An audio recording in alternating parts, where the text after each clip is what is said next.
आपका अगर चित्त सटल नहीं है, अगर आपके चित्त में ग्रोथ बातें ज़्यादा मंडराती हैं, तो आपके वाइब्रेशंस या आप में बहने वाली चैतन्य लहरियाँ इतनी साफ नहीं। शहर के वातावरण में मनुष्य की चेतना अत्यंत जड़ हो जाती है। गाँव के भोले भाले सीधे साधे वातावरण में मनुष्य की चेतना अत्यंत हल्की सी, हर एक चीज़ को समझने के लिए तत्पर, जैसे कोई नए खिले हुए फूल होते।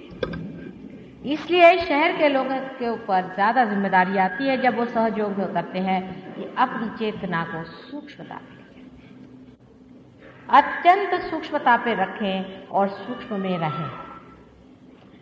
फिर ही इस वक्त वो चीज़ इतनी सूक्ष्म हो जाती है, उसी वक्त परमेश्वर का स्वरूप, जिसे कि सच्चिदानंद कहते हैं, वो हमें महसूस होने लगता है, फील होने लगता है। ये परमेश्वर की शक्ति हमारे हृदय में जागरूक हर समय रहती, लेकिन हम उसे जानते नहीं, हम उससे अनभिज्ञ हैं। जैसे कि एक ज्योत जलती है और सब कुछ जानती है, वो सब कुछ जानती है आपके बारे में, और आपकी चेतना उससे दूर है, वो बाहर भटक रही है सारी चीज़। इस चेतना को अंदर खींचने के लिए कोई न कोई घटना अंदर घटित होनी पड़ती है।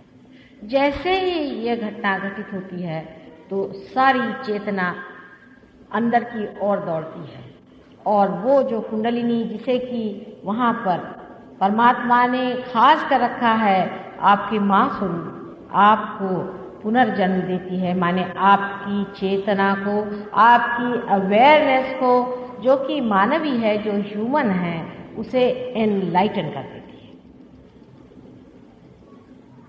उसे प्रकाशित। प्र शब्द जो है, सारे ही संस्कृत भाषा में जहाँ भी प्र शब्द का उच्चारण हुआ है या उसको इस्तेमाल किया है, उपयोग किया है, वो सारा ही अपने हृदय में बसे हुए आत्मा के प्रति। अब हमारे हृदय में माता जी स्पिरिट है या नहीं, आत्मा है कि नहीं, इसकी सिद्धता है। परमात्मा भी है कि नहीं, इसकी क्या सिद्धता है। कुंडलिनी है कि नहीं, इसकी क्या सिद्धता है। इसीलिए इस कलयुग में सहयोग का पता लगा। सहयोग तो अनेक बार सहज ही योग होता आया। नानक के जमाने में भी वो कहते थे सहज समाधि मिला, लेकिन नानक जो भी कहते थे उस वक्त उन्होंने जो कहा कि घट ही खोजो भाई। लोगों ने सोचा चलो यही रटो, लेक्चर देते हैं बड़े बड़े, भाई घट खोजो, अपने अंदर जो है उसको खोजो, फिर यहाँ से गए बाहर, वो कहले भाई घट खोजो, फिर अपने अंदर खोजो, फिर अंदर ही। अरे भाई ये तो बातचीत हो गई, सिर्फ बातचीत ही चली हुई है। उन्होंने आपको एक प्रिस्क्रिप्शन बताया कि अंदर खोजो, उसको छपा रहे हैं, किताबें छपा रहे हैं, बड़ी बड़ी बातें कर रहे हैं, घट के अंदर खोजो, घट के अंदर खोजो। कैसे खोजा जाता है उसे, क्योंकि वो तो असीम है, वो परे बुद्धि से है। जो अपने से परे है उसको कैसे खोजा जाएगा। उसकी भी व्यवस्था जो परमात्मा ने कर दी है वही कुंडलिनी है, और कुंडलिनी खुद उठ करके आपको उस स्थान पर पहुंचा देती है जहां उसे जाना जाता है। अनेक वर्षों से और सदियों से सारे ही शास्त्रों में यही लिखा गया है, अपने भी देश में और परदेश में। पर आजकल हम लोग इतने ज़्यादा मॉडर्न हो गए हैं कि हमारी जितनी भी पुरानी संस्थाएं हैं या पुराना जितना भी ज्ञान है उसे हमने छोड़ दिया, उसकी ओर हमारी जरा भी दृष्टि नहीं है। यहाँ तक कि कुंडलिनी के बारे में भगवान जाने पता नहीं कहाँ कहाँ से लोग ज्ञान इकट्ठा करते हैं। इतनी बड़ी एक किताब एक अंग्रेज ने लिखी है, अंग्रेज ने, और उसमें उसने कहा कि कुंडलिनी आपके पेट में होती। अब आप देख सकते हैं यहाँ पर, आप देखिएगा, अभी आपको मैं दिखाऊंगी कि कुंडलिनी का स्पंदन आपके त्रिकोणाकार अस्थि में होता है। जहाँ पे आपकी त्रिकोणाकार अस्थि है उस ट्रायंगुलर बोन के अंदर उसका स्पंदन होते आप अपनी आंख से देखिएगा। फिर आप कुंडलिनी का चढ़ना भी अपनी आंख से देखिएगा और फिर साधक का अपने अंदर निर्विचार होना भी आप देखिएगा। इस शक्ति को पाने के बाद जैसे हम अनेक जगह गए और आप जानते हैं अनेक जगह हमारे सेंटर्स हैं बम्बई शहर में, हमने जहाँ जहाँ ये कार्य किया है हम देखते हैं लोग एक बार पार होने के बाद सोचते हैं बस पार हो गए अब क्या मजा है। फिर उसके बाद मेरे पास खबर देते हैं कि माँ देखो हमारी तबीयत खराब हो गई और ये हो गया वो हो गया, पता नहीं क्या करें, समझ नहीं आता। एक बार अगर आप पार भी हो गए तो भी इस चीज को आपको समझ लेना चाहिए कि ये सूक्ष्म चीज है। क्या आप इतने सूक्ष्म हो गए, क्या आपकी चेतना इतनी सूक्ष्म हो गई है कि आपने इसकी सटलनेस को अपने ऊपर धार लिया, इसकी सूक्ष्मता को अपने ऊपर ले लिया? क्या आप इसे पा सके? जैसे ही आप पार हो जाते हैं आपको बड़ी शांति लगती है, आप निर्विचार हो जाते हैं। हो सकता है आपकी तबीयत भी ठीक हो जाए और अगर कोई इमोशनली तबीयत में गड़बड़ हो तो वो भी ठीक हो जाए। बहुत से लोग आप जानते हैं सहयोग में अनेक तरह के लोग ठीक हो गए, बीमारियां ठीक हो गई और बहुत से पागल भी ठीक हो गए। अभी हम बोरीवली गए थे, वो एक अंधे थे, वो देखने लगे, अभी आए हैं उनके यहाँ से लोग बताने के। लेकिन ये कोई महत्वपूर्ण बातें नहीं है कि आप दुनिया भर को ठीक करते फिरें। महत्वपूर्ण तो ये है कि हमारे अंदर जो शक्ति हमारी अपनी है, हमारी जो संपदा है उसको हम पाएं और हम अपनी इज्जत और अपने गौरव में उठें और उसकी और गौरव से ही देखें। क्योंकि मनुष्य किस तरह से अपने जीवन से खिलवाड़ करते रहता है, उसको अपने प्रति कोई भी श्रद्धा नहीं। कोई भी आ जाए बन करके वहां से कहता अच्छा चलो भाई ये करो तो वही करने लग जाता है, कोई कहता वो करो तो वही करने लग जाता है। उसको बिल्कुल भी अपने प्रति कोई भी सतर्कता नहीं है कि क्या वास्तविक यही सच्ची बात है, क्या मैंने अपनी शक्ति को पाया है,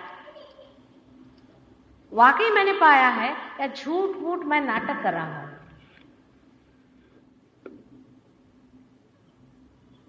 सहयोग में कोई प्रकार का भी छूट नहीं चल सकता और न ही कोई प्रकार का सर्टिफिकेट दिया जाता है। आप बहुत अच्छे से जानते हैं कि जो इंसान पार है सो पार, जो नहीं सो नहीं। चाहे वो कहीं के बड़े भारी लाट साहब हो, उसे हम कुछ नहीं कर सकते। हम हाथ जोड़ के कहते हैं कि भाई ये आदमी दिखने में तो गरीब लगता है, निर्धन लगता है, लेकिन सत्य के मामले में ज्यादा आपसे सधन है। इसमें अमीरी गरीबी और किसी भी देश या किसी भी विशेष रूप के ये जो बेकार के हम लोगों ने घिरौंदे बना रखे हैं, मिस आइडेंटिफिकेशंस हैं, उससे कोई भी मतलब नहीं होता। चाहे वो जर्मनी में हो और चाहे वो इंग्लैंड में हो, चाहे वो हिंदुस्तान में हो, चाहे कहीं हो, ये इंसान पा सकता है। ये परमेश्वर ने ये सब चीजें नहीं बनाई, उसने तो एक सुंदर सा नक्शा बना दिया। मनुष्य ने ही मूर्खतापूर्वक ये देश बनाया, वो देश बनाया, ये अलग बनाया है, वो अलग बनाया है, उससे कोई अंतर नहीं आता। लेकिन वातावरण का जरूर असर पड़ जाता है। जैसे कि पाश्चिमात्य देशों में, वेस्टर्न देशों में, वहां के वातावरण का बड़ा अजीब सा असर पड़ रहा है। पहले तो लोगों ने सोचा कि चलिए अब हमारे पास पैसा आएगा, जो करे सो कायदा, पूरी स्वतंत्रता हमें मिल गई, चाहे हम अपने को बर्बाद करें और अपनी बर्बादी के पीछे लगे। एक ने किया तो दूसरे ने किया, मनुष्य बंदर जैसे होता है, एक ने किया दूसरे ने किया तीसरे ने किया, बर्बादी पे चले गए। वो सोचते थे कि बर्बादी से आनंद आएगा, पर आनंद नहीं आया।